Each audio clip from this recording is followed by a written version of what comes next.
हाँ जी, आगे बढ़ते हैं। हमारा चैप्टर चल रहा था कैपेसिटी टू कॉन्ट्रैक्ट, जिसमें लास्ट टॉपिक हमने किया था माइनर्स एग्रीमेंट। अब आगे बढ़ते हैं और आगे जो टॉपिक आ रहा है इसमें कैपेसिटी में मैंने बताया था 3 होता है। एक होता है माइनर एग्रीमेंट, एक होता है अनसॉन माइंड, है ना। अब नेक्स्ट वही है जो हम स्टार्ट कर रहे हैं, अनसॉन माइंड। अब ज़रा समझिएगा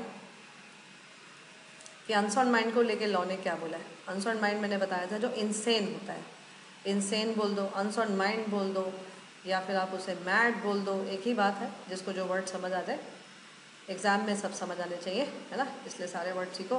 अनसॉन माइंडेडनेस, इंसेनिटी, मैडनेस, एक ही बात है। अब लॉ ने क्या बोला, कहता है, लॉ कहता है देखिए साउंड माइंडेड कौन होता है। कहता है साउंड माइंडेड कौन होता है, ध्यान से सुनेगा, बहुत इंटरेस्टिंग लगता है मुझे ये सब। कहता है साउंड माइंडेड वो होता है जिसके साथ 2 बातें होती हैं। पहली बात, हम आपको क्या बोल रहे हैं समझ आ रहा है, कि हम क्या बोल रहे हैं आपको समझ आ रहा है।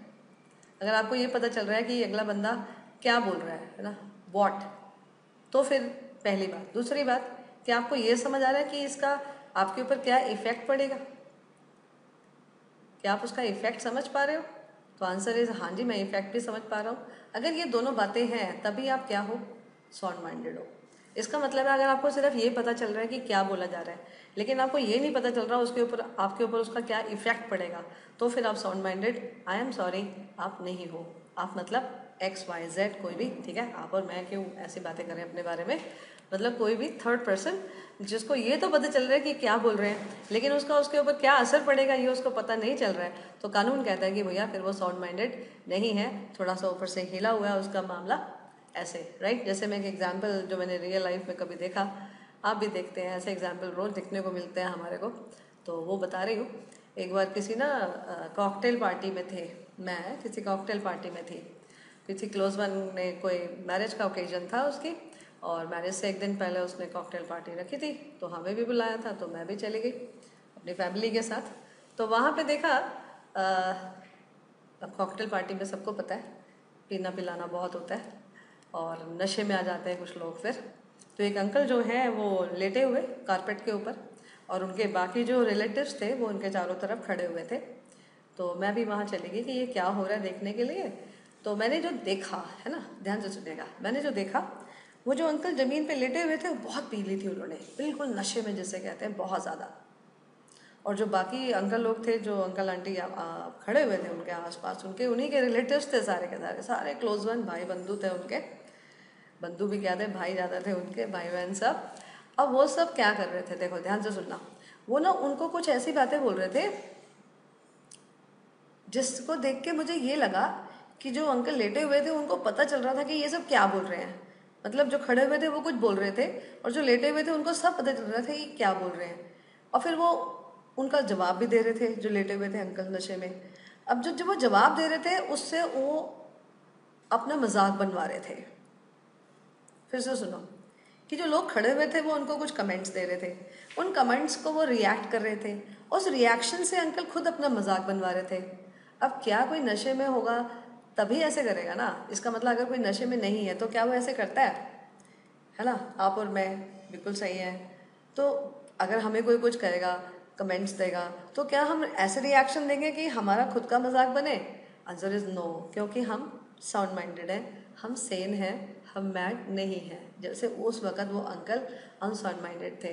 तो ये दोनों बातें उनके ऊपर फिर से लगाओ कि उनको ये तो समझ आ रहा था अंकल को कि वो लोग क्या कह रहे हैं, उनके भाई लोग या सिस्टर लोग, लेकिन जो वो जवाब दे रहे थे उसका क्या प्रभाव पड़ेगा, उनको ये नहीं पता चल रहा था कि मैं अपना ही मजाक बनवाया जा रहा हूँ सब कुछ।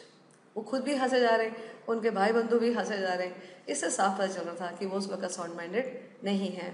अब इसी स्टोरी को आगे बढ़ाऊँ, अगर मान लो उस नशे की हालत में उन अंकल से कोई कागज़ पे साइन करवा ले, और बाद में वो अंकल प्रूव कर दे कोर्ट ऑफ लॉ में कि जब मैंने ये साइन किए तब मैं नशे में था, तो वो जज साहब उस कागज़ को वैलिड रखेंगे या वॉइड कर देंगे। सोचो, आई रिपीट, कि वो जो अंकल नशे में हैं, अगर वो उस कागज़ पे साइन कर देते हैं और बाद में वो प्रॉब्लम में आ जाते हैं उस कागज़ की वजह से, और फिर वो प्रूव कर देते हैं कि जज साहब मैं ये कॉन्ट्रैक्ट नहीं चाहता, ये साइन मैंने ज़रूर किए हैं लेकिन उस वक्त मैं नशे में था, अगर वो ये बात प्रूव कर जाते हैं तो फिर वो डील मानी जाएगी या वॉइड हो जाएगी।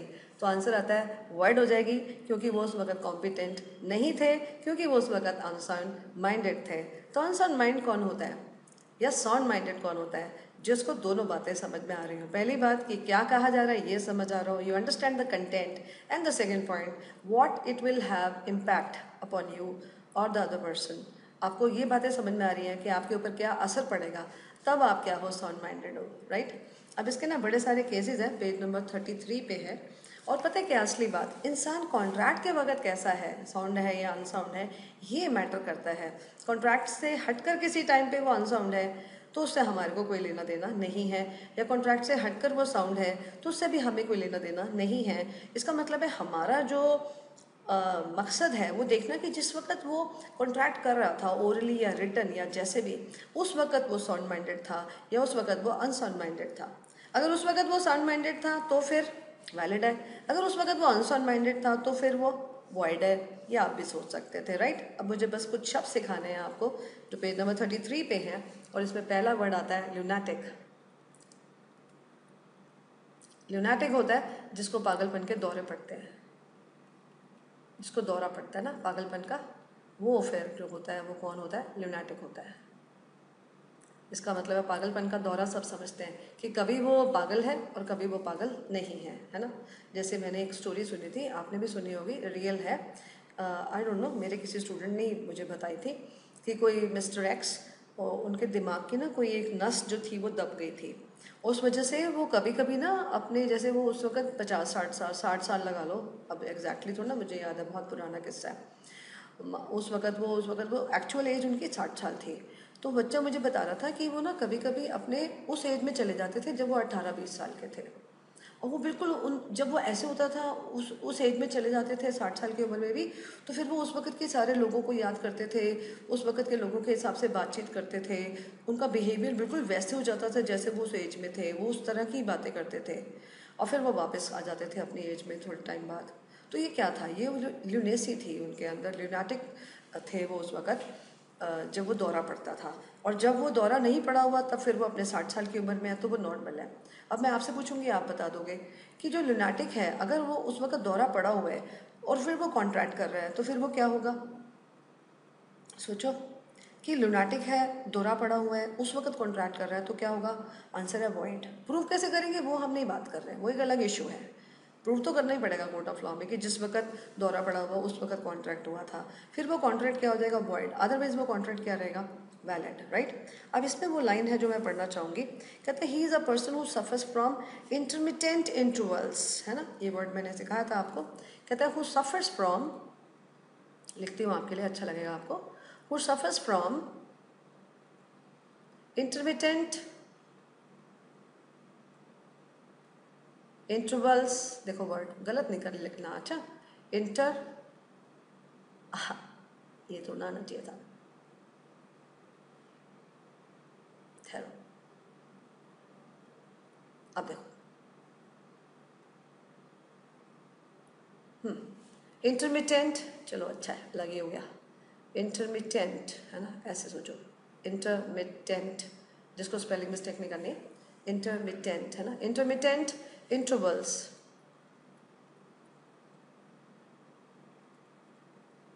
of sanity and insanity। अब मैंने अभी बताया था सेन कौन होता है? Sound minded. तो इनसेनिटी क्या होगा? सेनिटी क्या होगा? Sound mindedness. तो इनसेनिटी क्या होगा? अनसाउंड माइंडेडनेस, पागलपन, है ना। आप देखो, he is the person who suffers from intermittent intervals of sanity and sanity. इसका मतलब है ये एक ऐसा इंसान है जिसको इंटरवल्स पे कभी सेनिटी होती है कभी इनसेनिटी होती है। इसका मतलब है अभी सेन है, थोड़े टाइम बाद इंटरवल के बाद वो इनसेन हो जाएगा, अभी सेन फिर इनसेन, ऐसे। तो उसको दौरा पड़ता है, इसका मतलब है, तो उसको बोलते हैं ल्यूनाटिक। तो मैं चाहूँगी ये लाइन आप लर्न करो, बिना देखे बोलना जरा। सफर्स फ्रॉम इंटरमिटेंट, क्या था? इंटरवल्स, फिर क्या था? Of sanity and insanity, right. इसको क्या बोलते हैं? ल्यूनाटिक। चलिए आगे बढ़ते हैं। नेक्स्ट पॉइंट आता है इडियट। अभी बताया था मैंने आपको वोकैबुलरी सिखाते हुए कि इडियट होता है परमानेंटली मैड। तो जो हमेशा ही मैड है उसके साथ कोई भी कॉन्ट्रैक्ट करोगे तो क्या होगा बेटे मेरे? वर्ड होगा, क्योंकि वो तो पागलपन है, तो पागल खाने में होना चाहिए उसे इलाज के लिए, कोई कॉन्ट्रैक्ट करने लायक वो बंदा नहीं है, राइट। ओके, उसके बाद एक वर्ड आता है जो फिर आपको अभी भी मैंने एग्जाम्पल दिया था मेरे अंकल का जो देखे थे, ड्रंकन, है ना, ड्रंकन और इंटॉक्सिकेटेड। इंटॉक्सिकेटेड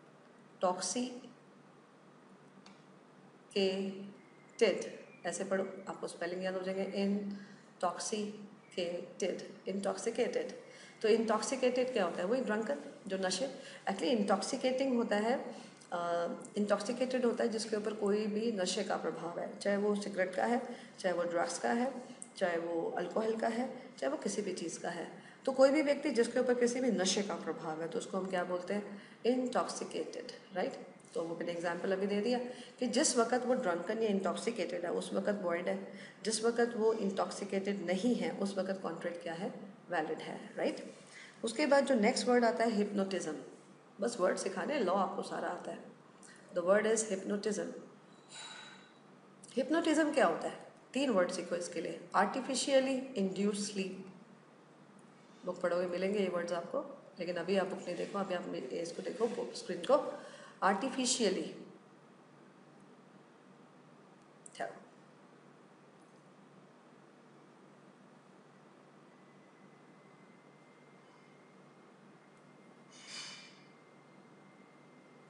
चलिए ये होता है आर्टिफिशियली,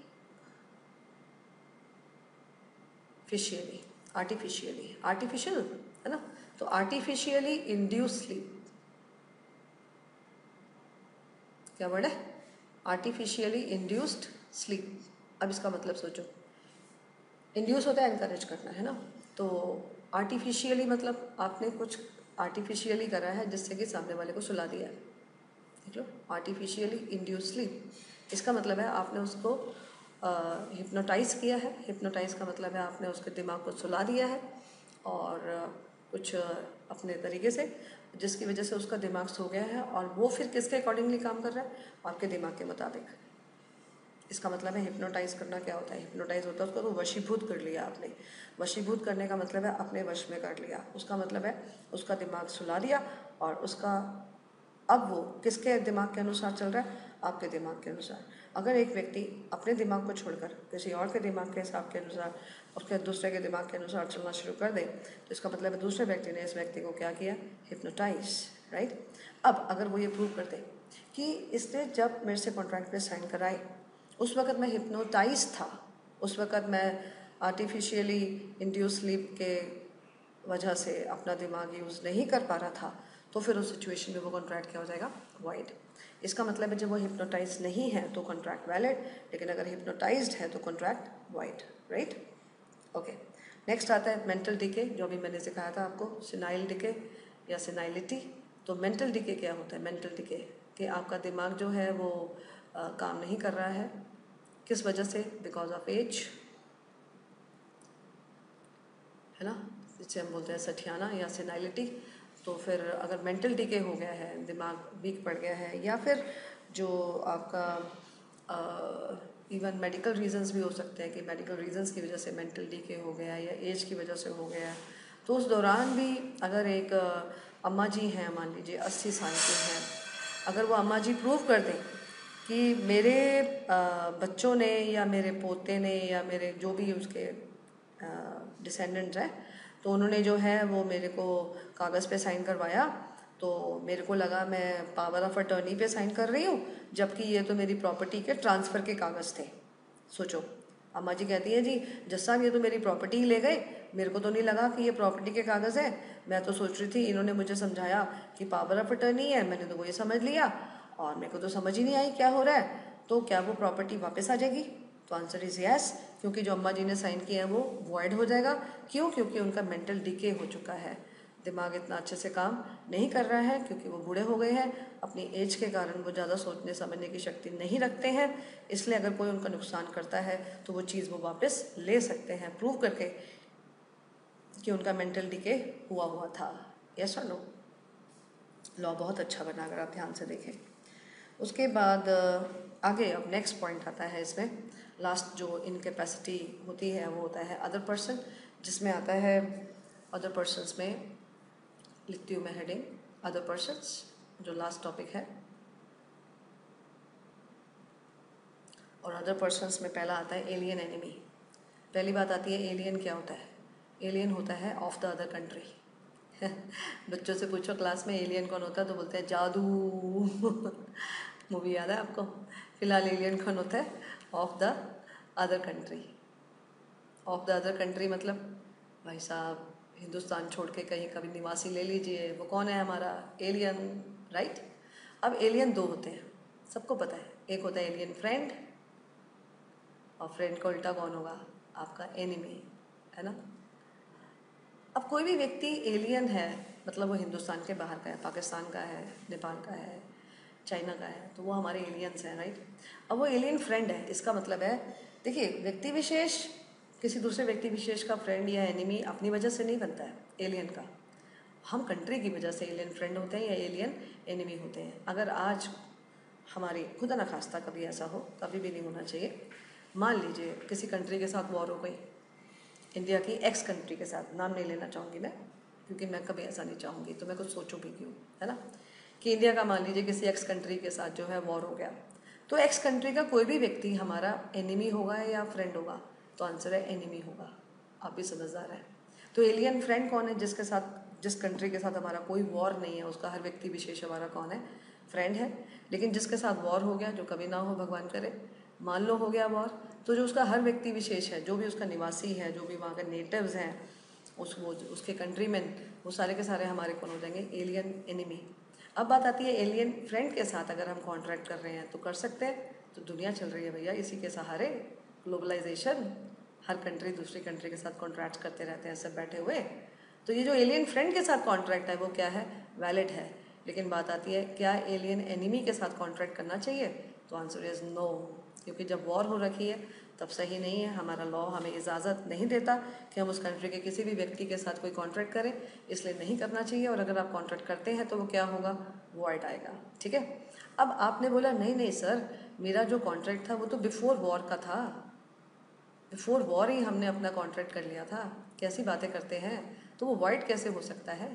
तो उसके फिर दो मुद्दे उठे कि जो बिफोर वॉर है, अब वो ड्यूरिंग वॉर वो वॉइड हो जाएगा, उसे डिसॉल्व कर दिया जाएगा, कॉन्ट्रैक्ट को ख़त्म कर दिया जाएगा अगर वो, जैसे हमारी कंट्री इंडिया है, अगर वो अगेंस्ट आवर कंट्री है, अगर वो हमारे नुकसान का है, अगर वो हमारे खिलाफ है कॉन्ट्रैक्ट, तो फिर वो डिसॉल्व कर दिया जाएगा।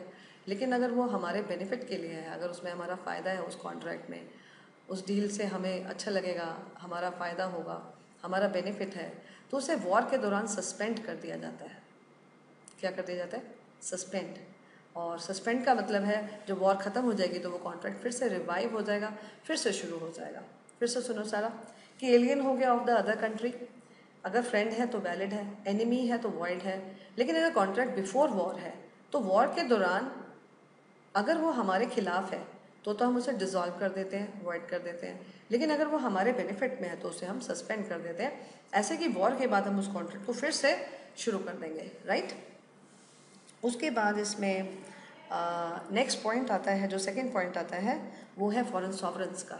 अगर आप देखें फॉरेन सॉवरेन, ये वर्ड भी मैंने आपको सिखाया था, सॉवरेन, स्पेलिंग मिस्टेक नहीं होनी चाहिए बिल्कुल भी। हाँ, अब देखो सॉवरेन, सॉवरेन थोड़ा लिखने से प्रैक्टिस करने से याद होगा क्योंकि इसमें साइलेंट है ना लेटर्स। तो सॉवरेन, सॉवरेन होता है सुप्रीम पावर। सॉवरेन क्या होता है? Supreme power. सुप्रीम पावर क्या होता है? जिनके पास सबसे ज़्यादा पावर होती है। अब वो तो देश की सरकार होती है ना। तो फॉरेन सॉवरेंस, फिर their diplomatic staff, diplomatic staff, diplomacy एक वर्ड सिखाया था मैंने आपको। डिप्लोमेसी क्या होता है? Art of holding discussion at international level. तो जो गवर्नमेंट के नुमाइंदे, हमारे गवर्नमेंट के नुमाइंदे, दूसरे गवर्नमेंट के नुमाइंदे, नुमाइंदे बोले तो रिप्रेजेंटेटिव्स, तो जो गवर्नमेंट के रिप्रेजेंटेटिव्स आपस में बात करते हैं या उनके जो एम्प्लॉयज़ हैं गवर्नमेंट के वो सब, तो उनको हम बोलते हैं डिप्लोमैट्स, डिप्लोमेटिक स्टाफ, राइट। और एक और वर्ड उसने यूज़ किया, accredited representative of foreign state, accredited representative of foreign state.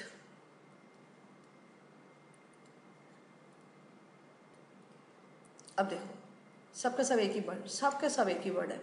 Foreign सॉवरेंस मतलब फॉरेन गवर्नमेंट के बंदे जिनके पास सुप्रीम पावर है, या फिर उनका डिप्लोमेटिक स्टाफ, फिर वही बात है गवर्नमेंट के बंदे। फिर accredited representative of foreign state, फिर से वही मतलब है। इसका मतलब है एक ही छोटी सी बात बार बार आ रही है इनके ज़रिए कि बाहर के गवर्नमेंट के बंदे हमारी कंट्री में आए, तो पॉइंट ये आता है कि इनको इनको ना बहुत ज़्यादा पावर मिली हुई है, इनको ना बहुत ज़्यादा इम्यूनिटी मिली हुई है।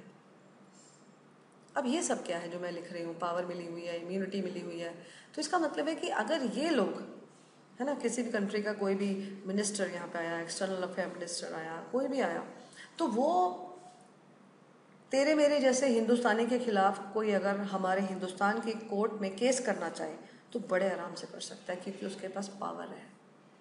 फिर से सुनिए कि ये जो बाहर देश के गवर्नमेंट के बंदे होते हैं, ये अगर हमारे किसी भी हिंदुस्तानी के खिलाफ हिंदुस्तान की ही कोर्ट में आके केस करना चाहे तो इनके पास पावर होती है, ये केस कर सकते हैं। लेकिन हम हिंदुस्तानियों को इन पावरफुल लोगों के खिलाफ हिंदुस्तान के कोर्ट में अगर केस करना है तो हमें हिंदुस्तान के गवर्नमेंट से ही परमिशन लेना पड़ेगा। ये इनकी पावर है कि हमें ऐसा करना पड़ेगा। ये इतने पावरफुल हैं कि हम लाइसेंस लिए बगैर, हम परमिशन अपनी गवर्नमेंट से लिए बगैर इनके खिलाफ कोई केस नहीं कर सकते। ये इनकी इम्यूनिटी है। सोचिए, तो ये पावर और इम्यूनिटी की वजह से लॉ ऐसा बना, क्योंकि इनको ज़रूरी है ये पावर और इम्यूनिटी। इसलिए लॉ ने बोला कि ये तो किसी के भी खिलाफ हिंदुस्तान के गवर्नमेंट में, इंडिया के गवर्नमेंट में, और इंडिया के कोर्ट में आके केस कर सकते हैं, लेकिन किसी भी इंडियन को इनके खिलाफ केस करना अलाउड नहीं है। उसके लिए उसको परमिशन लेना पड़ेगा। हाँ, कोई अगर एक्स किंग है, एक्स किंग समझते हैं आप, कोई भी किसी भी कंट्री का पुराना राजा है, उसके खिलाफ आप केस कर सकते हैं। उसके खिलाफ केस करने में हमें किसी से परमिशन लेने की कोई ज़रूरत नहीं है। उसका रीज़न है वो एक्स हो गया ना, वो किंग था, अभी थोड़ी ना है, तो इसलिए उसको कोई प्रॉब्लम नहीं है। अदरवाइज जो आज की डेट पे फॉरेन सॉवरेंस हैं, इसको आप और मैं डिस्टर्ब नहीं कर सकते किसी भी कारण। करना है तो पहले क्या लेना पड़ेगा? Licence, right. उसके बाद एक नेक्स्ट पॉइंट आता है, ध्यान दीजिएगा थोड़ा सा।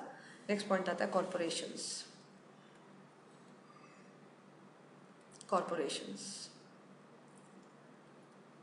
अब ना इसमें दो कैटेगरीज आती हैं। एक आती है special act company, special act company, और दूसरी आती है कंपनी।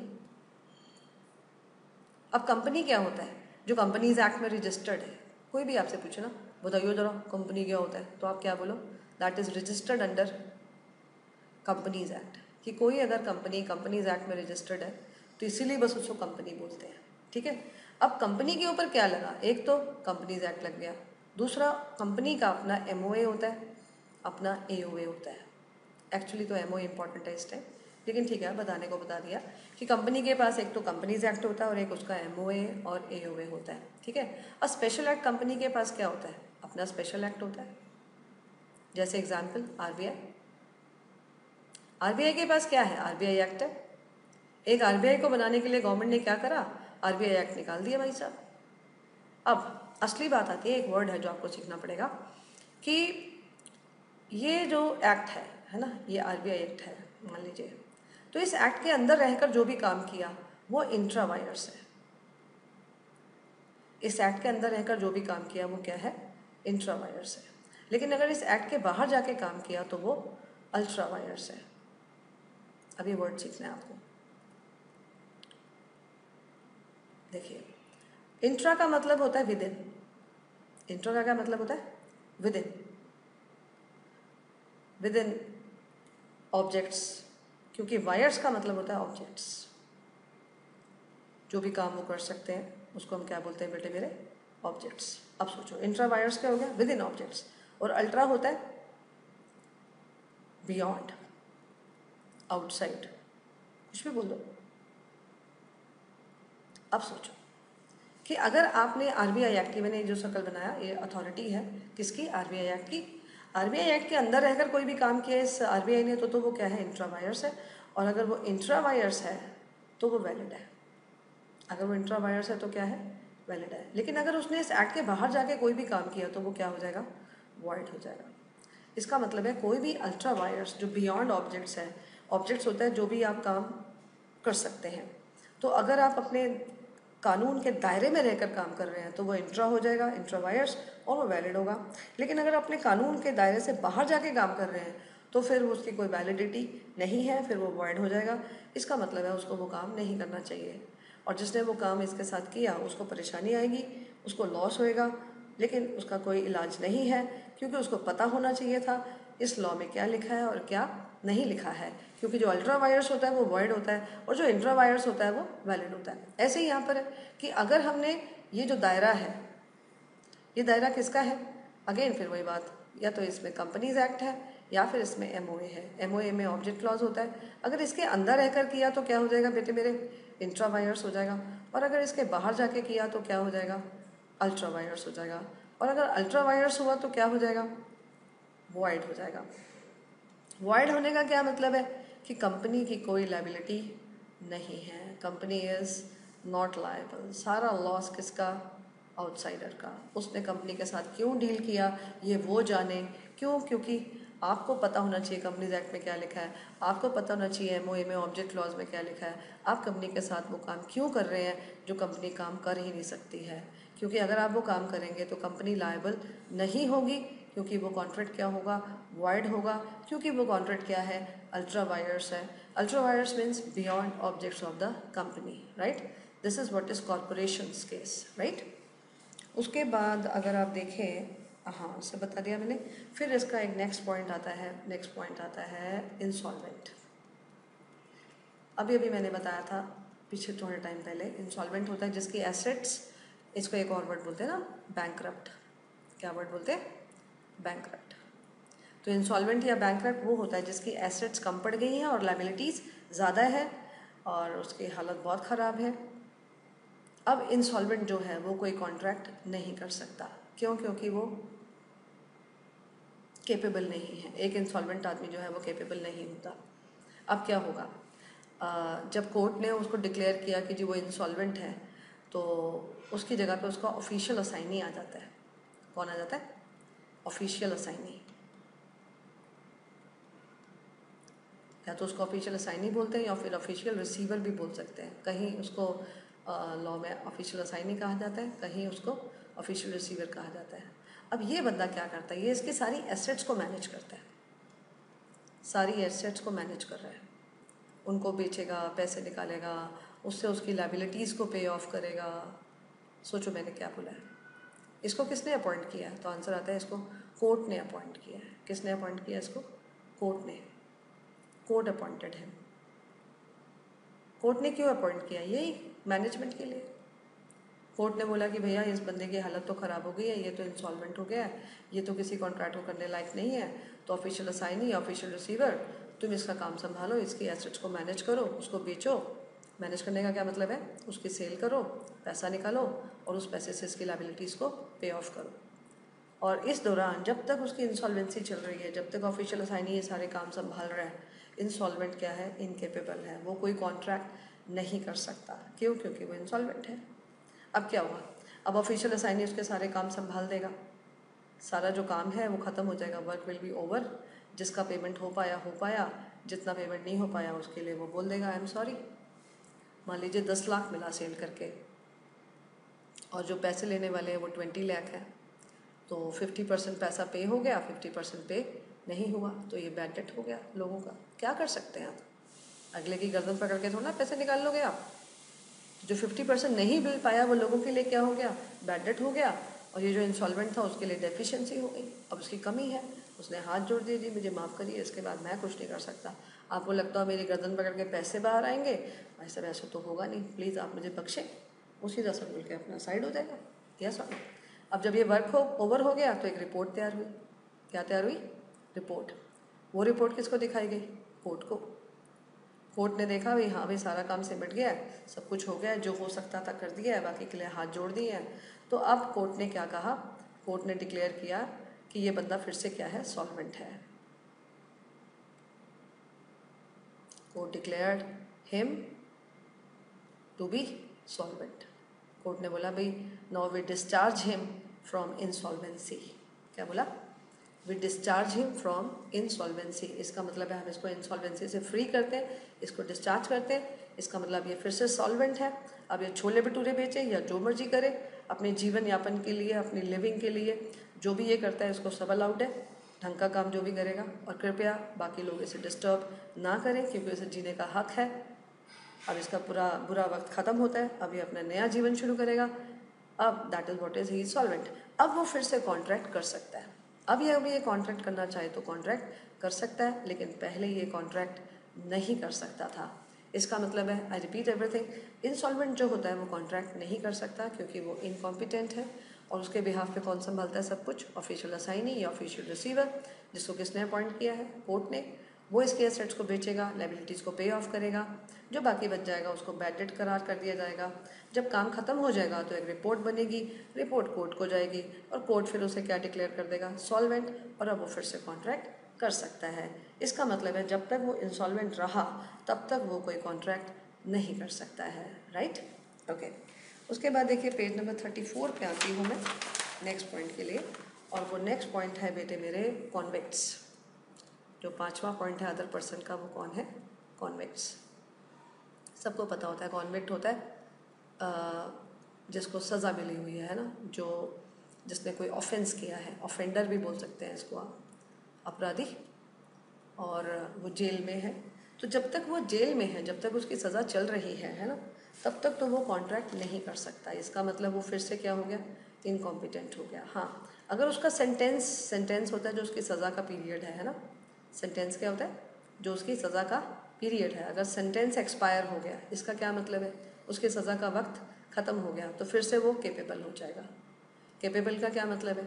उसके अंदर फिर से कैपेसिटी आ जाएगी, वो फिर से कॉन्ट्रैक्ट कर सकता है। अगर उसका क्या हो गया? सेंटेंस एक्सपायर हो गया, या फिर उसको पार्डन कर दिया गया। इसका क्या मतलब है? He is pardoned. He is pardon मतलब उसे माफ़ कर दिया गया। अगर उसे माफ़ कर दिया गया तो फिर से वो कॉन्ट्रैक्ट कर सकता है, फिर से वो केपेबल हो सकता है। इसका मतलब है जब तक वो सज़ा चल रही है, ड्यूरिंग हिज सज़ा, वो केपेबल नहीं है। उस दौरान वो कोई कॉन्ट्रैक्ट नहीं कर सकता है। कब कर सकता है? या तो सज़ा माफ़ हो जाए या फिर सज़ा ख़त्म हो जाए। दोनों स्थितियों में वो फिर से केपेबल हो जाएगा, फिर वो कॉन्ट्रैक्ट कर सकता है। यस और नो? उसके बाद इसमें जो 6 पॉइंट आता है, लास्ट पॉइंट आता है, and that is married woman.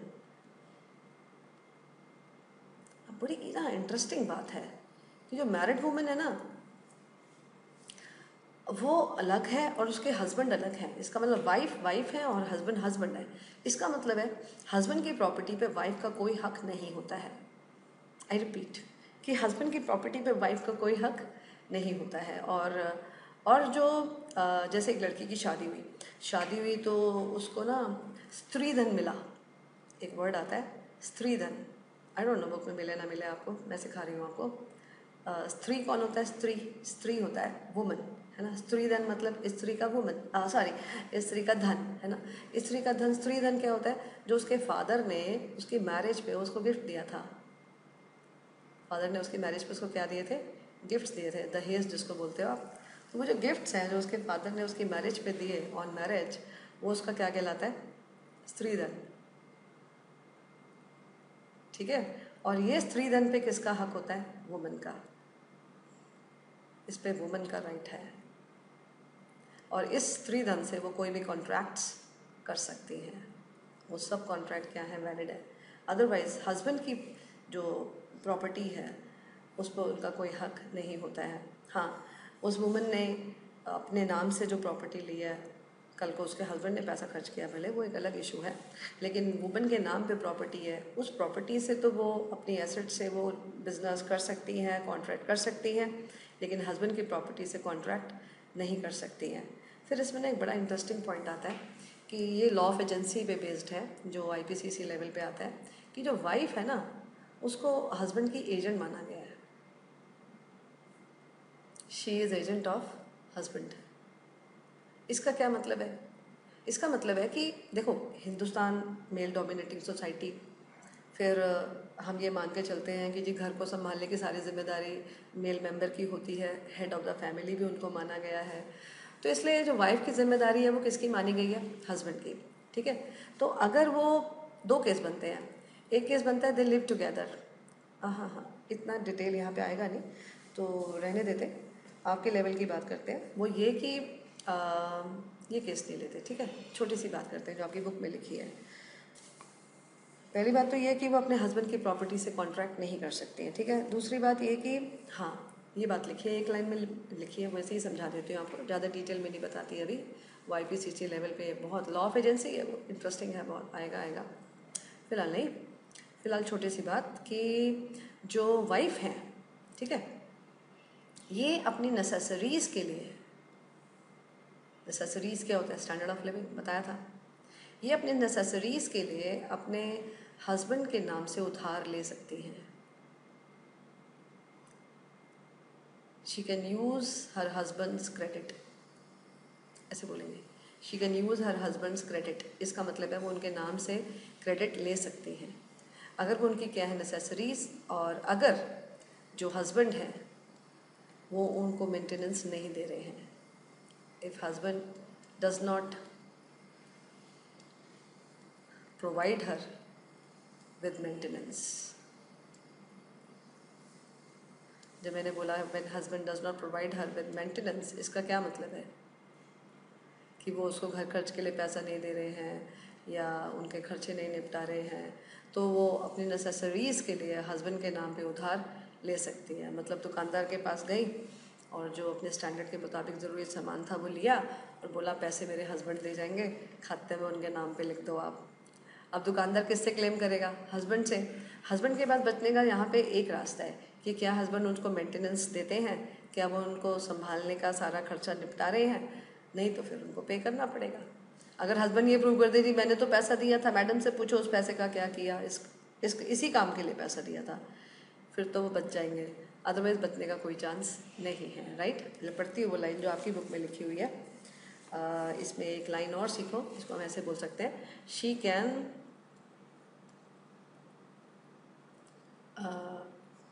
Can pledge his credit. क्या बोलते हैं, she can pledge his credit for her necessaries, for her necessaries. इसका क्या मतलब है कि वो अपनी नेसेसरीज़ के लिए अपने हस्बैंड के नाम से उधार ले सकती है। प्लेज होता है गिरवी रखना, है ना, तो वो किसको गिरवी रख सकती है, अपने हस्बैंड के नाम को। तो she can pledge his credit for her necessaries, बोल सकते हो। अब बोलो, she can pledge his credit for her necessaries, मेरे साथ साथ बोलोगे तो आ भी जाएगा। देखो यही था, she can pledge his credit for her necessaries. इसका मतलब है कि वो अपने हस्बैंड के नाम से अपनी नेसेसरीज़ के लिए उधार ले सकते हैं, राइट। क्योंकि वो वाइफ क्या मानेंगे, हस्बैंड की एजेंट, तो इसलिए खरीदेंगी वो, और पैसे कौन देंगे, हस्बैंड, क्योंकि वो नेसेसरीज थी, हस्बैंड को प्रोवाइड करना चाहिए था, सो उन्होंने किया नहीं, right, that is the point. और हाँ यही लिखा है, बस पढ़ेंगे समझ आ जाएगा, सिंपल अंग्रेजी है। यहाँ जाके बेटे मेरे ये चैप्टर क्लोज होता है। अगली बार हम कुछ वोकैबुलरी स्टार्ट करेंगे, नेक्स्ट चैप्टर को स्टार्ट करेंगे। नेक्स्ट चैप्टर थोड़ा लंबा भी है, इंटरेस्टिंग बहुत है, लेकिन थोड़ा सा लंबा है, ठीक है, अच्छा लगेगा सब कुछ। चलो यही समाप्त करते हैं आज की class. Goodbye to all of you, bye bye.